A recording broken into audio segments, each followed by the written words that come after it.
이 시간 말씀의 제목은 죄를 용서하시는 예수님, 죄를 용서하시는 예수님, 이런 제목입니다. 오늘 본문에는 서기관들과 바리새인들이 간음하는 여자를 현장에서 붙잡아 예수님 앞까지 끌고 와서 예수님을 시험하는 내용이 기록되어 있습니다. 그러나 우리 예수님께서는 이들의 시험에 걸려 넘어지지 아니하시고 오히려 이들을 훈계하셨습니다. 그리고 우리 예수님께서는 죄를 용서하시는 예수님 되심을 우리 모두에게 알려주셨습니다. 오늘 이 시간 말씀을 통해서 죄를 용서하시는 예수님을 모두가 만나시고 사죄의 은혜, 구원의 은혜를 충만하게 누리실 수 있기를 바랍니다. 먼저 본문 1절로 4절까지 우리 뜻을 생각하면서 같이 읽겠습니다. 예수는 감람산으로 가시다 아침에 다시 성전으로 들어오시니 백성이 다 나아오는지라 앉으사 저희를 가르치시더니 서기관들과 바리새인들이 간음 중에 잡힌 여자를 끌고 와서 가운데 세우고 예수께 말하되 선생이여 이 여자가 간음하다가 현장에서 잡혔나이다. 예수께서 성전에 들어오시고 많은 무리들을 모아놓고 말씀을 가르치고 계셨습니다. 그런데 그때 서기관들과 바리새인들이 간음 중에 현장에서 붙잡힌 여인 하나를 끌고 와서 성전 한가운데 세워놓은 것입니다. 그리고 나서 예수님께 질문을 합니다. 본문 5절을 같이 읽겠습니다. 모세는 율법에 이러한 여자를 돌로 치라 명하였거니와 선생은 어떻게 말하겠나이까? 자, 이들이 예수님께 지금 질문을 하고 있는데요. 이들이 예수님께 이렇게 질문을 하는 것은 예수님으로부터 무언가 배우고 싶어서 질문하는 것이 아닙니다. 해결하기 어려운 문제를 지혜롭게 해결하기 위해서 예수님의 의견을 듣고 싶어 하는 것도 아닙니다. 그렇다면 질문하는 목적이 어디에 있는가? 6절 처음에 나와 있는데요. 저희가 이렇게 말함은 고소할 조건을 얻고자 하여 예수를 시험함이러라. 이 질문을 통해서 예수님을 시험하는 것입니다. 그리고 예수님의 답변을 빌미로 해서 예수님을 고소하기 위해서 이런 질문을 했다는 것입니다. 겉으로는 어떻습니까? 겉으로는 선생님, 우리가 이런 경우를 만났는데 어떻게 하는 것이 좋겠습니까? 어떻게 이 문제를 해결하는 것이 지혜로운 일이겠습니까? 예수님을 존경하는 것처럼 예수님으로부터 지혜로운 답변을 구하는 것처럼 행동했지만 실상 이들의 마음속에는 예수님을 곤경에 빠뜨리고 예수님을 넘어뜨리고자 하는 악한 계획이 있었던 것입니다.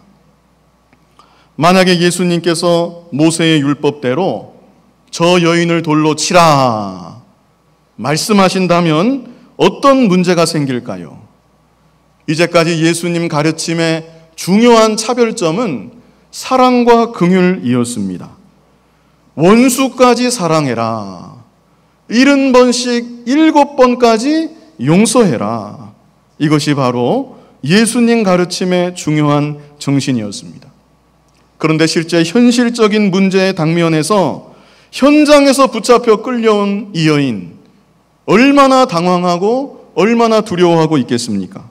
그런데 그 여인을 가리켜서 이 여인을 돌로 쳐서 죽여야 한다.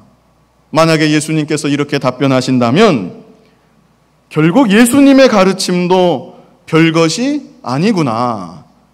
특별한 가르치심을 하는 것처럼 하였지만 그 말들은 그저 듣기만 좋은 것이지 실제 현실적인 문제에 당해서는 적용할 수도 없고 자기 스스로도 실천할 수 없는 그냥 말잔치 같은 그냥 그런 가르침이었구나. 수고하고 무거운 짐진 자들아 다 내게로 오라. 언제는 그렇게 말했으면서 막상 자기 앞에 죄의 짐을 지고 무서워 떨고 있는 여인이 하나 있는데 그 여인의 무거운 짐을 벗겨 주기는커녕 돌로 쳐서 죽이라 했다. 예수님을 이렇게 비난하고 이제까지 예수님의 모든 가르침들을 비웃음거리로 만들 작정인 것입니다. 그뿐 아닙니다. 당시 유대 나라는 로마의 식민지였기 때문에 사형을 구형하는 일은 로마 당국에서만 할 수 있는 일이었습니다. 그러므로 예수님께서 돌로 쳐서 죽여야 한다 말씀하시면 저 예수는 로마법을 무시하는 사람이다. 로마 정부를 향해서 반기를 드는 반역자이다. 또한 이런 식으로 예수님을 매도할 생각이었던 것입니다. 그렇다면 반대로 돌로 치지 말아라. 예수님께서 그렇게 답변하신다면 어떻게 될까요? 그렇다면 그것은 더 심각한 문제입니다. 저 예수는 모세의 율법을 무시하는 자이다. 하나님께서 모세를 통해서 우리에게 주신 율법, 영원 불변의 하나님의 말씀이 있는데 그 말씀을 무시하고 어기는 자이다. 이렇게 예수님을 비방할 것이고 아예 유대 사회에 발도 못 붙이게 만들 작정인 것입니다. 그래서 예수님 입장에서는 돌로 치라고 할 수도 없고 그렇다고 치지 말라고 할 수도 없고 이렇게 답변하기도 곤란하고 저렇게 답변하기도 곤란한 정말로 난처한 질문을 이들이 예수님께 한 것입니다. 이것을 보면 서기관들과 바리새인들이 정말로 연구를 많이 했습니다. 무엇보다 이들 배후에 마귀의 지혜가 얼마나 간교한지 알 수 있습니다. 그렇다면 이 시간에 구체적으로 서기관들과 바리새인들의 이런 모습을 통하여 이들의 근본적인 문제가 도대체 무엇인가? 그 첫 번째는 사랑과 긍휼의 마음이 없다는 것입니다. 한번 따라해 보실까요? 사랑과 긍휼의 마음이 없었다. 이 여인이 간음한 것은 분명한 사실입니다. 그리고 이들의 주장처럼 간음한 여인은 모세의 율법에 의하면 반드시 죽여야 합니다. 신명기 22장 22절 말씀 한번 같이 한번 읽어보겠습니다. 남자가 유부녀와 통간함을 보거든 그 통간한 남자와 그 여자를 둘 다 죽여 이스라엘 중에 악을 제할지니라. 하나님의 말씀은 이렇게 너무나도 명백합니다. 간음을 했으면 남자든 여자든 둘 다 죽여라. 그렇게 해서 악을 제할지니라. 하나님이 이렇게 명하십니다. 그런 의미에서 간음죄 자체를 대하는 서기관들과 바리새인들의 모습에는 큰 문제가 없어 보입니다. 그러나 문제가 무엇인가? 이들의 여인을 대하는 태도에는 문제가 있습니다. 정말로 이들이 죄를 벌하고 이스라엘 사회에서 악을 제하는 것이 목적이었다면 굳이 이렇게까지 할 필요는 없습니다. 간음하던 여인을 붙잡아서 정식 판결이 날 때까지 다른 곳에 가두어 놓든지 그리고 정식 판결이 나면 얼마든지 정당하게 형을 집행할 수 있습니다. 그러나 이들은 간음하던 현장을 급습했습니다. 간음하던 여인을 그냥 그대로 끌고 온 것입니다. 옷도 제대로 못 입었을 것이고 간음 중에 붙잡혀 끌려올 때 얼마나 치욕스러운 일이었겠습니까? 더구나 이제는 많은 사람들 앞에 성전 한가운데 이 여인을 세워놓은 것입니다. 그 수치와 모욕감은 이루 말할 수 없는 것입니다. 그렇다면 서기관들과 바리새인들이 죄가 너무나 미워서 이 악을 반드시 뿌리 뽑아야 되겠기에 이렇게 했는가? 그렇지 않습니다. 방금 전에 본 대로 이들의 목적은 어디에 있습니까? 예수님을 시험하는 것이 목적입니다. 예수님을 난처하게 만들어서 곤경에 빠뜨리는 것이 이들의 목적인 것입니다. 그 목적을 달성하기 위해서 좋은 먹잇감이 하나 걸려든 것입니다. 그래서 죄 지은 이 여인의 입장이나 감정은 조금도 생각하지 아니하고 무자비한 짐승들 같이 이 여인을 무작정 잡아 끌고 예수님 앞까지 데려와 서게 하였던 것입니다. 물론 저와 여러분이 죄를 미워해야 합니다. 악하고 더러운 죄가 발견되었다면 내 자신을 위해서, 그리고 주님의 몸된 교회를 위해서 우리는 죄를 철저히 징계하고 다스릴 수 있어야 합니다. 그러나 그런 과정에서 우리가 잊지 말아야 될 것은 우리들도 역시 온전하지 못하다는 사실입니다. 그러므로 아무리 큰 죄를 지은 사람이라 할지라도 그 사람을 향해서 잃지 말아야 될 것은 사랑과 긍휼의 마음입니다. 나는 마치 의인인 것처럼, 나는 마치 이런 사람 정도는 함부로 대해도 되고 무시해도 되는 것처럼 말하고 행동하는 것은 자기 위선이고 자기 기만입니다. 아직 자기 자신의 죄를 제대로 깨닫지 못했다는 증거이기도 합니다. 우리 갈라디아서 6장 1절 말씀 같이 한번 읽어보겠습니다. 형제들아, 사람이 만일 무슨 범죄한 일이 드러나거든 신령한 너희는 온유한 심령으로 그러한 자를 바로 잡고 내 자신을 돌아보아 너도 시험을 받을까 두려워하라. 아멘. 저와 여러분은 언제나 이와 같은 중심이 되어야 합니다.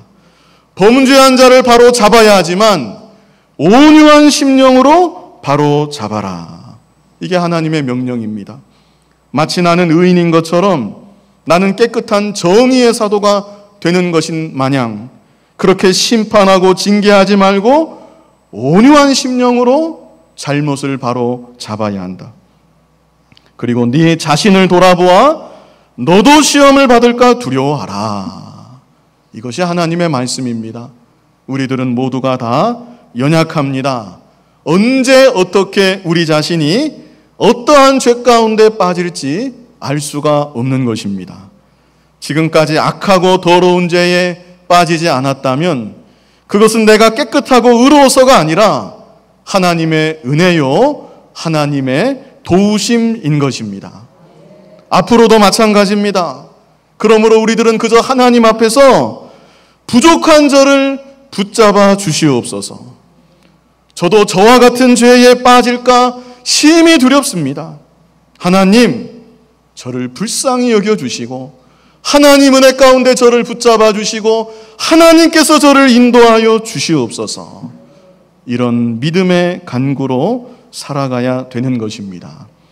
서기관들과 바리새인들의 문제 두 번째는 하나님의 말씀을 남을 평가하는 잣대로 삼았다는 것입니다. 이것이 큰 문제입니다. 하나님의 말씀을 어떻게 했습니까? 남을 평가하는 잣대로 삼았다는 것. 이 두 번째가 더 근본적인 문제입니다. 이랬기 때문에 첫 번째와 같은 모습이 자연스럽게 나타나는 것입니다. 지금 이들은 하나님의 말씀을 가지고 다른 사람을 평가하고 판단하는 잣대로 삼고 있습니다. 먼저는 하나님의 말씀을 간음하는 여인에게 적용해서 이 여인은 죽어야 한다. 맞는 말입니다. 간음한 여자는 죽어야 합니다. 그러나 이들의 태도에는 사랑의 마음, 긍휼의 마음, 안타깝게 여기는 마음 전혀 없습니다. 하나님 말씀에 그랬으니 너는 마땅히 죽어야 해.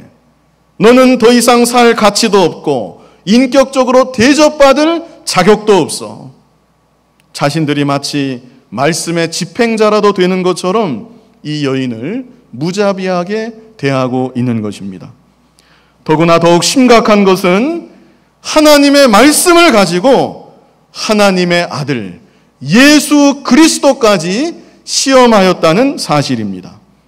하나님의 말씀을 이제는 예수님에게 들이대서 예수님을 평가하고 예수님을 판단하는 잣대로, 더 나아가서 예수님을 곤경에 빠뜨리고 예수님을 무너뜨리는 도구로 사용하고 있는 것입니다. 하나님의 말씀은 나를 위해서 주신 말씀입니다. 다른 사람 평가하고 판단하라고 말씀을 주신 것이 아닙니다. 그런데 오늘날 우리들도 말씀을 배우면 배울수록, 알아가면 알아갈수록 그 말씀을 가지고 내 자신을 보는 것이 아니라 다른 사람을 판단하고 평가하게 되는 경향이 생길 수가 있습니다. 그것이 바로 서기관들과 바리새인들과 같은 모습인 것입니다. 그 상태 그대로 계속 진행이 되면 심각한 영적인 불구자가 되는 것입니다. 그러므로 저와 여러분은 하나님의 말씀으로 내 자신을 먼저 볼 수 있어야 합니다. 유다서 1장 7절 말씀 같이 한번 읽어보겠습니다. 소돔과 고모라와 그 이웃 도시들도 저희와 같은 모양으로 간음을 행하며 다른 색을 따라가다가 영원한 불의 형벌을 받음으로 거울이 되었느니라. 아멘. 여기서 중요한 것은 뭐가 되었느니라? 거울이 되었느니라. 거울을 보면 누구 얼굴이 보이죠? 누구 모습이 보입니까? 거울을 보면 나의 얼굴이 보이고 나의 모습이 보이는 것입니다. 거울을 들고 아무리 다른 사람 앞에 갖다 대도 내 얼굴이 보이고 내 모습만 자꾸자꾸 보이는 것입니다. 하나님의 말씀은 우리의 거울로 주신 줄 믿습니다. 그러므로 저와 여러분은 하나님의 말씀의 거울 앞에서 내 자신의 모습을 좀 더 자세하게, 좀 더 세밀하게 살펴볼 수 있어야 되는 것입니다. 말씀의 거울로 내 자신을 그렇게 세밀하게 보면 볼수록 우리는 스스로 내가 얼마나 악하고 더러운 죄인인지 고백하지 않을 수 없습니다. 그래서 사도 바울도 처음에는 고린도전서 15장 9절에서 나는 사도 중에 지극히 작은 자이다. 그러다가 시간이 좀 더 흘러서 에베소서 3장 8절에서는 성도 중엔 지극히 작은 자보다 더 작은 나이다. 마지막에 순교할 때가 가까울 무렵에는 디모데전서 1장 15절에서 나는 죄인 중에 괴순이라. 이것이 바로 된 것입니다. 충만한 말씀, 풍성한 말씀의 은혜를 받아서 내 자신을 점점 살펴보게 되니까 나야말로 죄인 중에 괴수이구나 고백하지 않을 수가 없고, 그래서 오직 예수 그리스도의 십자가의 은혜만을 더욱 붙잡게 되는 것입니다. 나의 공로나 나의 노력이나 나의 의가 아니라 이런 나를 죄에서 구원해 주신 주님의 은혜가 감사합니다. 이런 나의 더럽고 추악한 죄를 우리 예수님께서 대신 지시고 십자가에 못 박혀 담당해 주신 주님의 은혜가 너무나 감사합니다. 이런 나를 하나님 자녀 삼아 주시고 이제도 나를 버리지 아니하시고 영원한 천국에까지 인도해 주시는 하나님 아버지의 은혜가 무한 감사합니다. 이렇게 고백하며 겸손하게 살아가게 되는 것입니다. 어디 남을 볼 새가 어디 있습니까? 말씀의 거울로 자기 자신을 이렇게 발견하게 되는 것입니다. 이제 다음으로 볼 것은 예수님의 답변입니다. 6절 하반절을 보면요, 예수께서 몸을 굽히사 손가락으로 땅에 쓰시니. 지금까지 모든 시선은 이 가련한 여인을 향하고 있습니다. 모든 남자들이 자기만을 뚫어져라 쳐다보고 있을 때 이 여인이 얼마나 당혹스러웠겠습니까? 그런데 그때 예수님이 몸을 굽히사 손가락으로 무언가를 땅에 쓰십니다. 그러니까 사람들이 어떻게 합니까? 뭔 글자를 쓰시나. 여인을 주목하여 있던 시선이 자연스럽게 예수님을 향하게 되었습니다. 그렇다면 예수님께서 뭐라고 쓰셨을까요? 성경에 기록되지 않았기 때문에 중요한 문제가 아닙니다.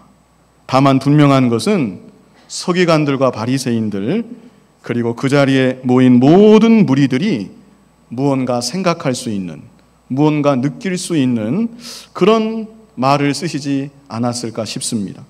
그런데 7절에 보면 저희가 묻기를 마지 아니하는지라 그랬습니다. 마지 아니했다는 것은 집요하게 물고 늘어졌다는 의미입니다. 예수님이 질문에 답변은 하지 아니하시고 땅바닥에 글씨만 쓰시니까 예수님이 정말 난처하신가 보다, 할 얘기가 없는가 보다. 기회는 이때다. 이렇게 생각하고 계속해서 예수님을 추궁했다는 것입니다. 어떻게 해야 됩니까? 어떻게 해야 됩니까? 빨리 대답해 보십시오.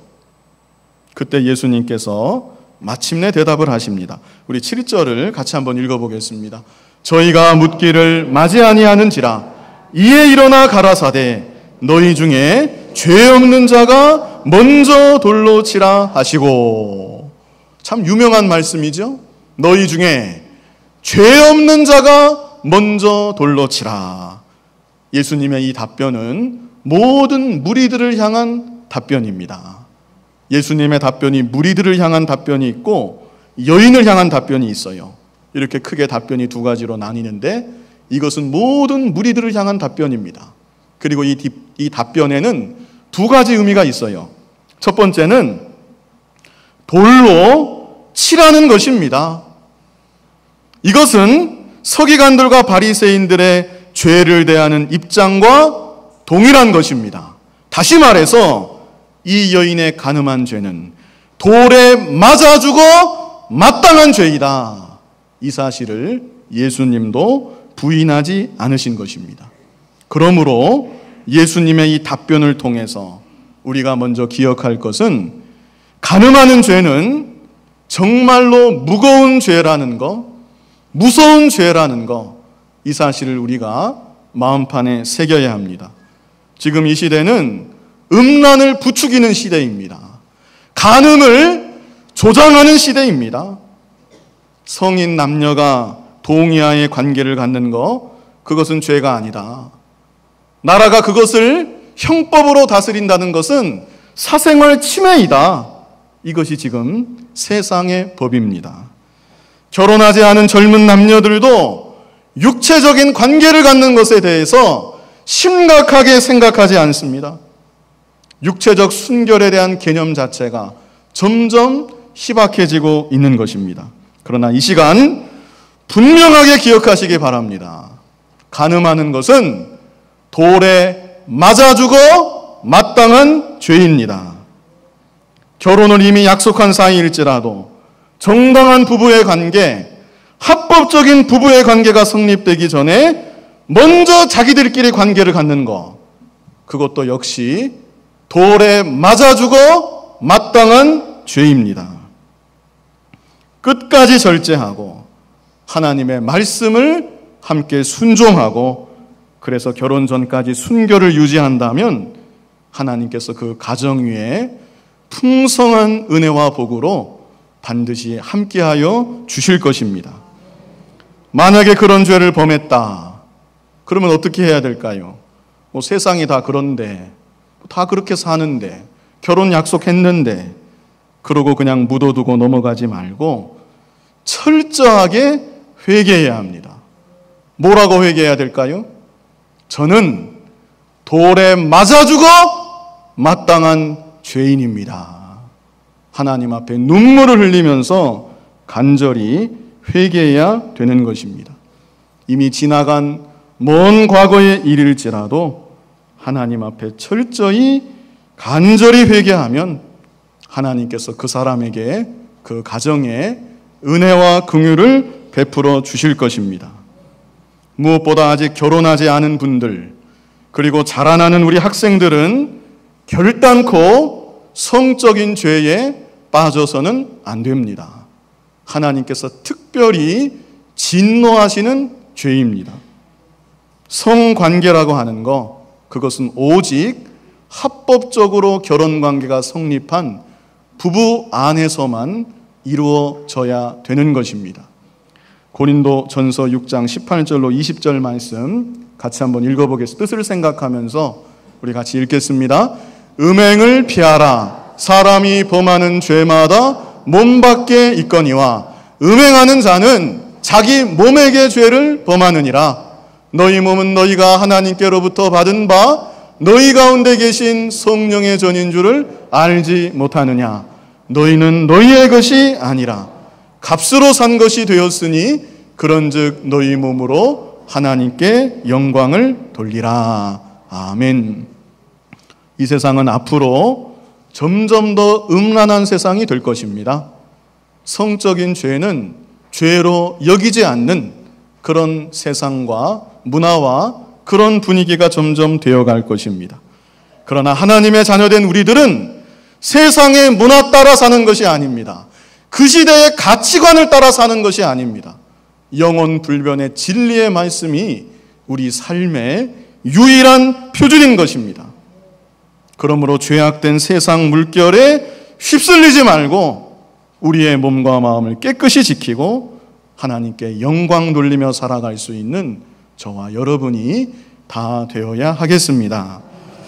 무리를 향한 예수님의 답변 두 번째는 죄 없는 자가 먼저 돌로 치라입니다. 돌로 쳐서 죽여야 한다. 예수님도 동의하는 겁니다. 이 부분에 있어서는 서기관들과 바리새인들과 의견이 같은 것입니다. 그러나 예수님의 답변에는 단서가 있습니다. 그것은 죄 없는 자가, 예수님이 이 단서를 붙이심은 서기관들과 바리새인들에게 하나님의 말씀을 거울로 삼아 너희 자신부터 먼저 돌아보라, 이것을 교훈하여 주시는 것입니다. 말씀의 거울로 너희 자신을 먼저 보아라. 저 여인은 간음하는 죄를 지었다. 그런데 너희는 지금 외식하는 죄를 범하고 있다. 너희는 지금 하나님의 말씀, 거룩한 말씀을 가지고 나를 시험하고 있고 나를 넘어뜨리려고 하고 있다. 그뿐이냐? 너희 속에도 더러운 음욕이 가득하다.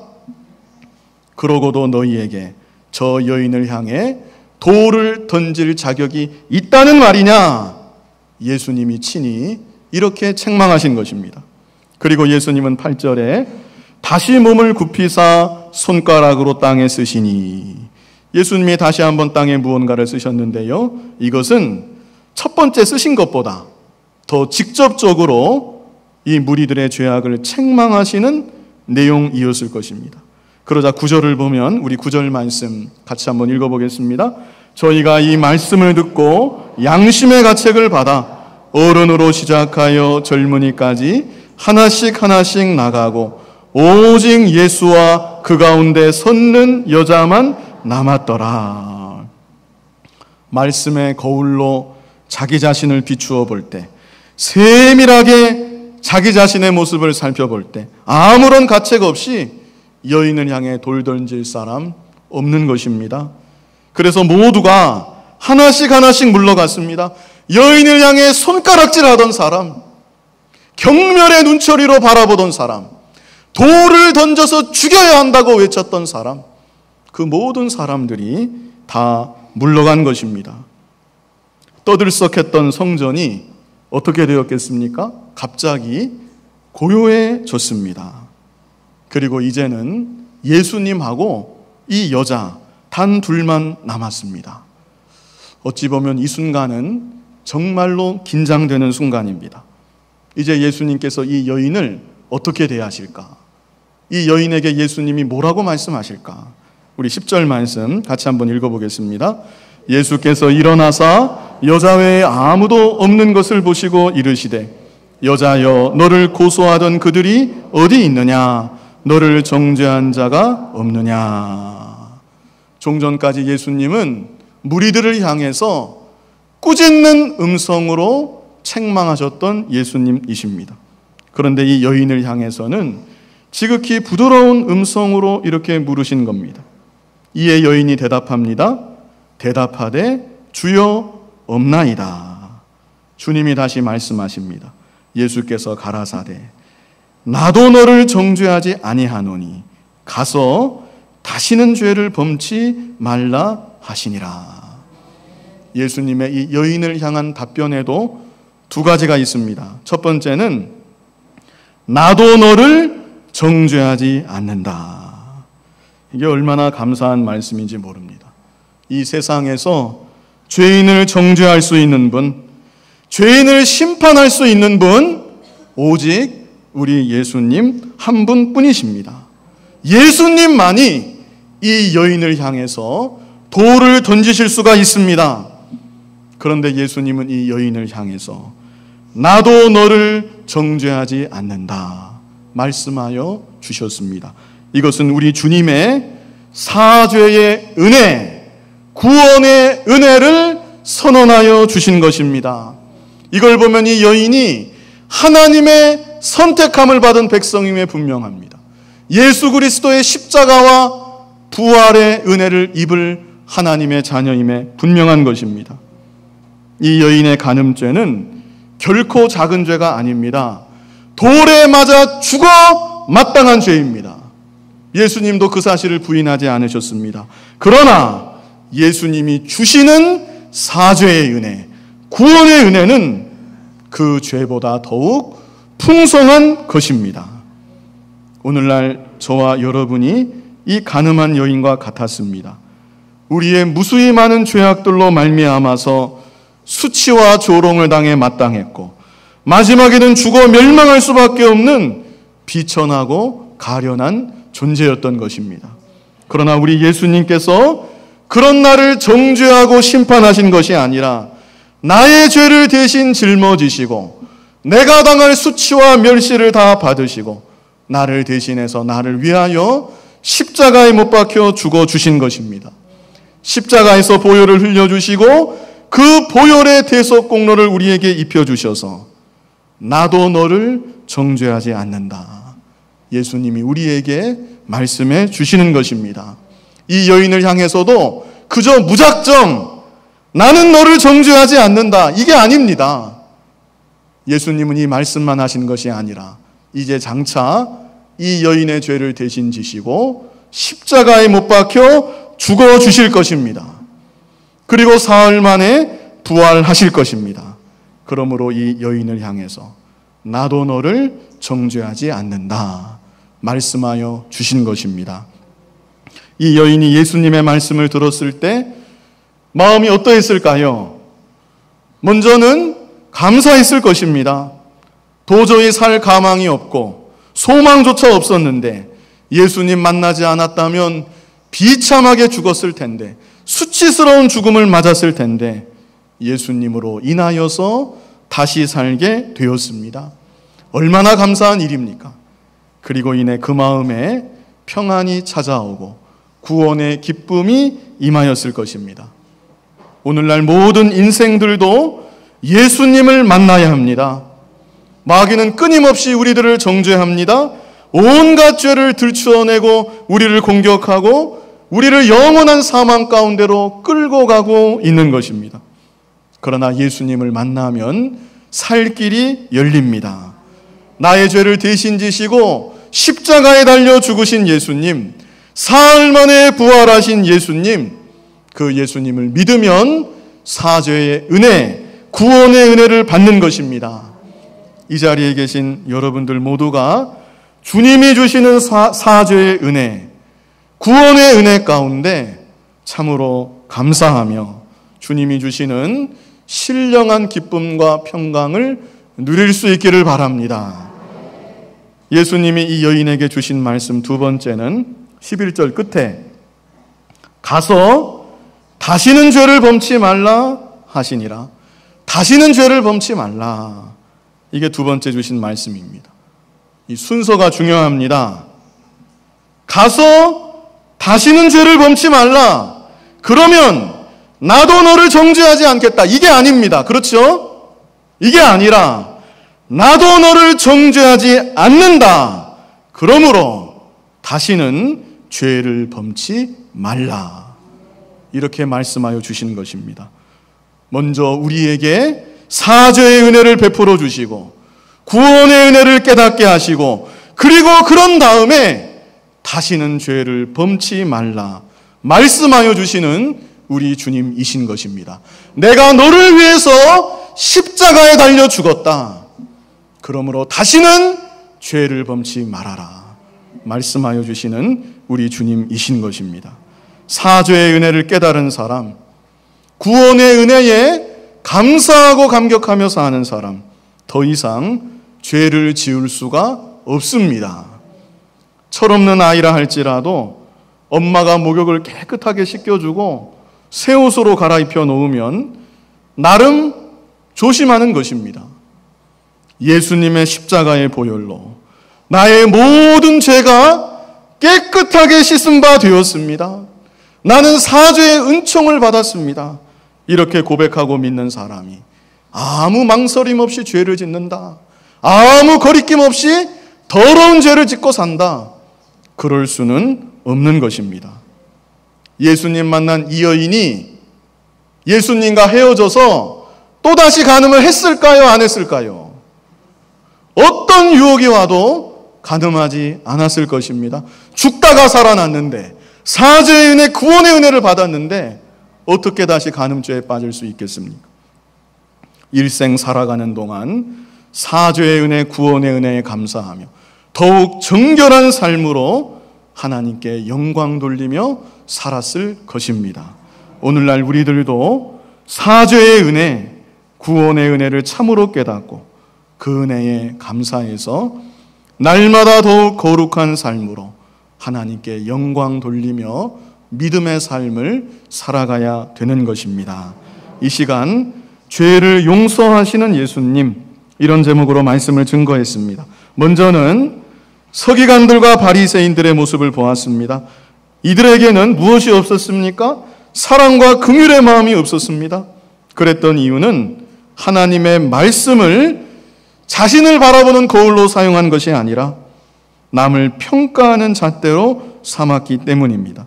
그런 이들을 향해서 예수님은 너희 중에 죄 없는 자가 먼저 돌로 치라, 간음죄가 돌에 맞아 죽을 죄임을 부인하지 않으셨지만 그 전에 너희들의 모습부터 먼저 보아라.